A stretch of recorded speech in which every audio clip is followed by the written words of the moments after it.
Hello, and welcome to the course on parallel computing in R. My name is Hana Sevcikova, and I'm a senior research scientist at the University of Washington. In this course, I assume that you are familiar with the concepts covered in the Writing Efficient R code course here on DataCamp, and that you already optimized your sequential code, you know how to benchmark it, and you are ready to break it into multiple pieces that can run in parallel, load balanced, and in a reproducible manner.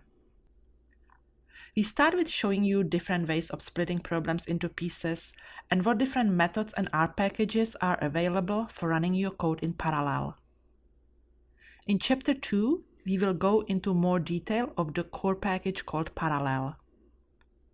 In Chapter 3, we will talk about two user-contributed packages that make parallel programming even easier, namely foreach and future.apply.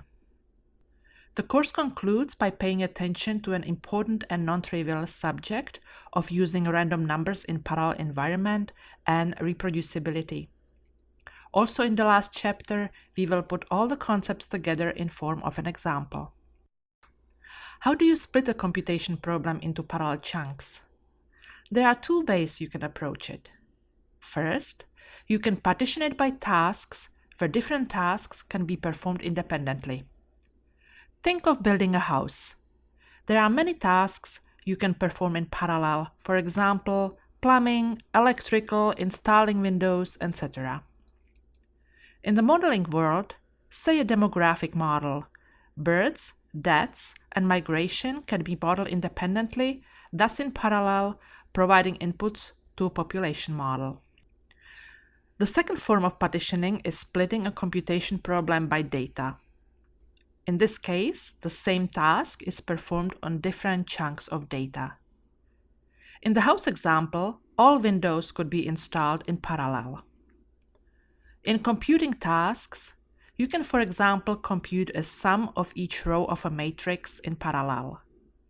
You have the same task, which is the sum, applied to different data, which are the rows.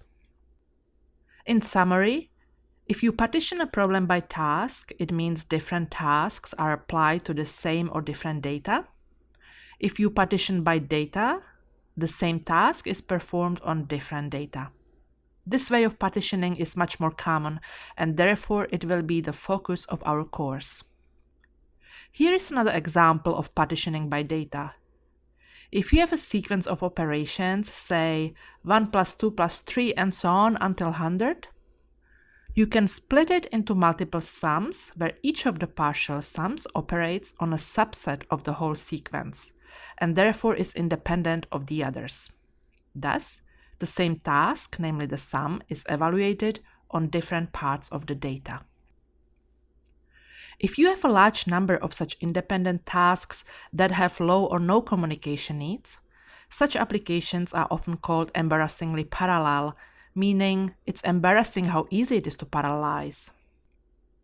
Many statistical simulations belong to this category. They usually have the following structure here in a pseudocode. First, a random number generator is initialized. Then a loop is constructed in which the same function, here myfunc, is called usually on different data. Often in such applications, the data is generated as draws from some probability distribution, or it may be simply a subset of a bigger dataset.